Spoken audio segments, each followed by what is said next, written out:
Good morning, Renaissance Unity. How's everybody doing? So let me start by saying how amazing it is to be in this space and in this place. Some of you may have witnessed weeks ago me being in tears toward the end of the service, and I had a joke with Reverend Glenn about the fact that he knew what I was going through. And he took a moment to kind of extend the last portion of the end of service. And I shared with him once again, as I always do, Dad, I hate you, in a very loving way.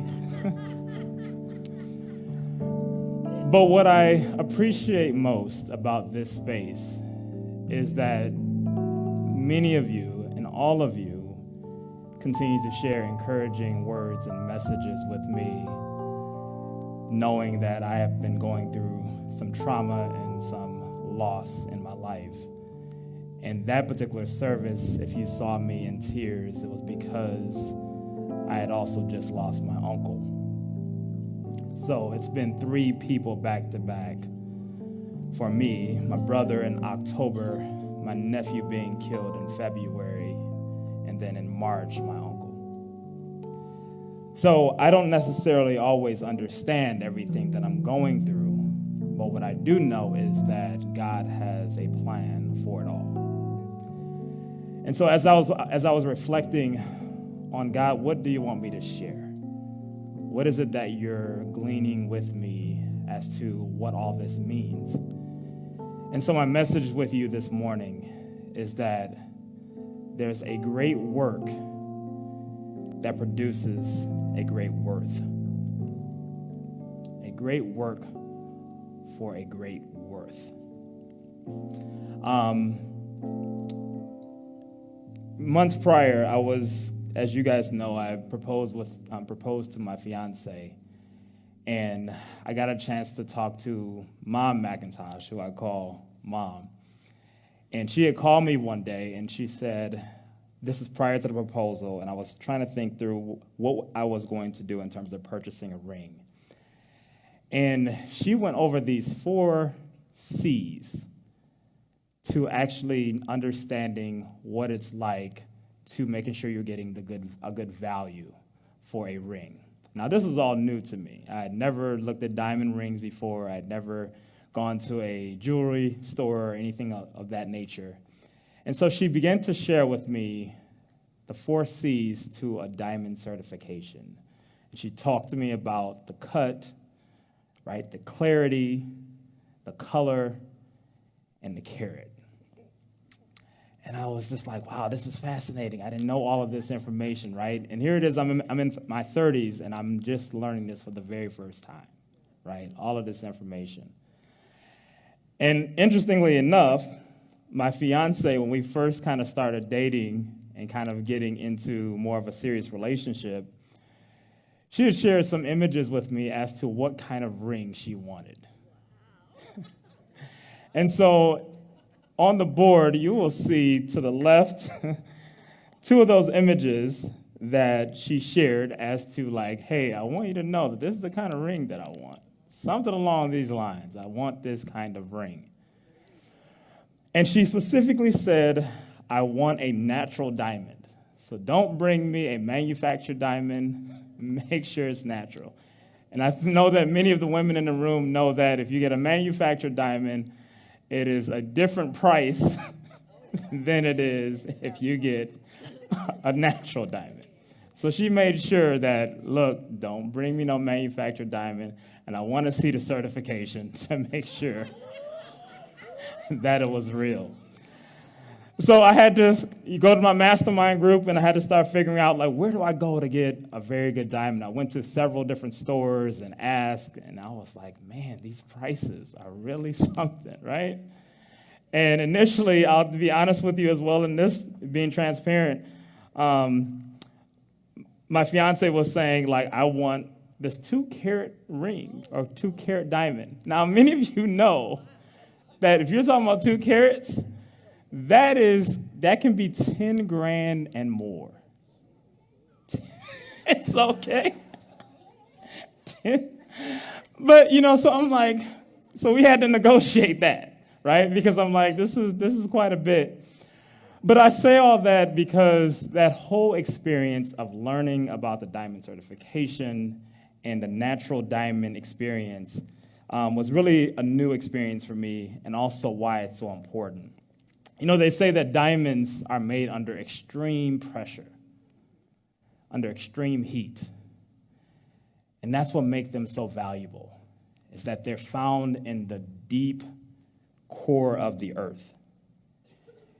And so, as I've been reflecting about my experience of being under all of this pressure, of having my nieces and my nephews reach out to me from the loss of my family, having friends of my family reach out, I've been thinking that, God, you're doing some kind of great work in me for further worth that you have in me.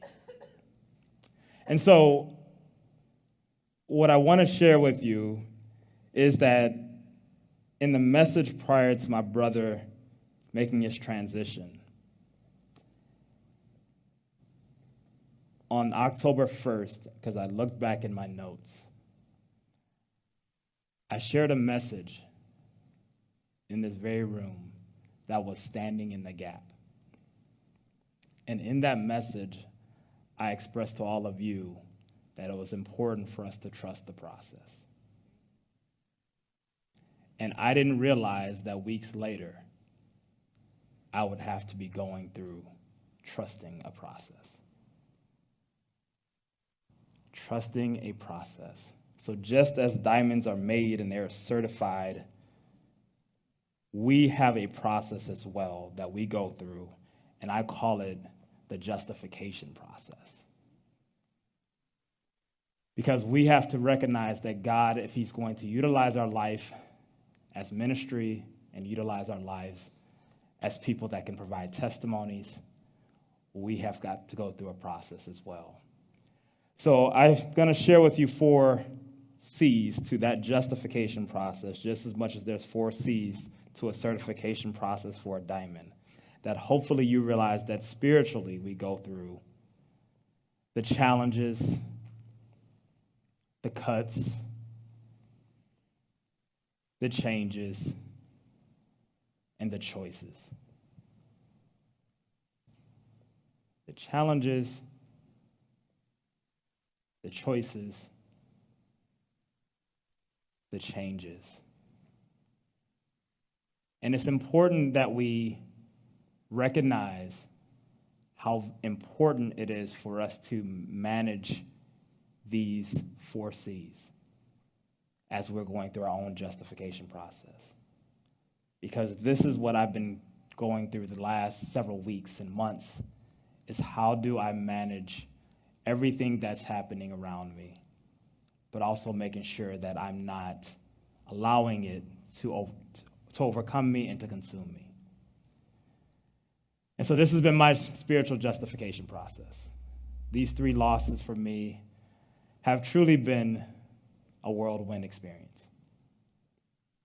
And I'm standing before you today having had a celebration for students that I work with yesterday for an academic year, and I was in tears once again in front of all our parents, all of our students. And so the cuts are very real for me.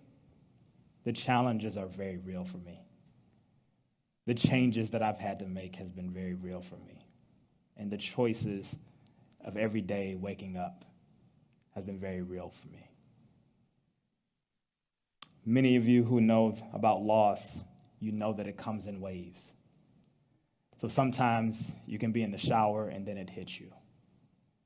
Sometimes you can wake up in the middle of the night and it hits you. Sometimes you can be just enjoying the day and you start thinking about the moments that you're missing, the people that have meant so much to you. There's a song by Brian Courtney Wilson that I've been listening to, and it's called Great Work. And in that song, he references a scripture that says, He that hath begun a great work in you, he's faithful to perform it. And I believe that. I believe that not only for my life, but I believe that for all of you in this room. So no matter what you're going through, no matter what your experiences are, no matter how much you may have to face difficulty, trials, and struggle, I know that whatever God has started in you, he is faithful to perform it and to bring it to fruition. So Renaissance Unity, let God continue the great work in you so that way it can bring forth great worth into the world. Let God continue to be able to utilize your life as a vessel so that way that you are able to be a testimony for all the tests that you have to go through. Let God continue to elevate you to new places and to new spaces. This is the reason we are here. This is the reason why we live. This is our journey. This is our purpose. Thank you so much for having me today.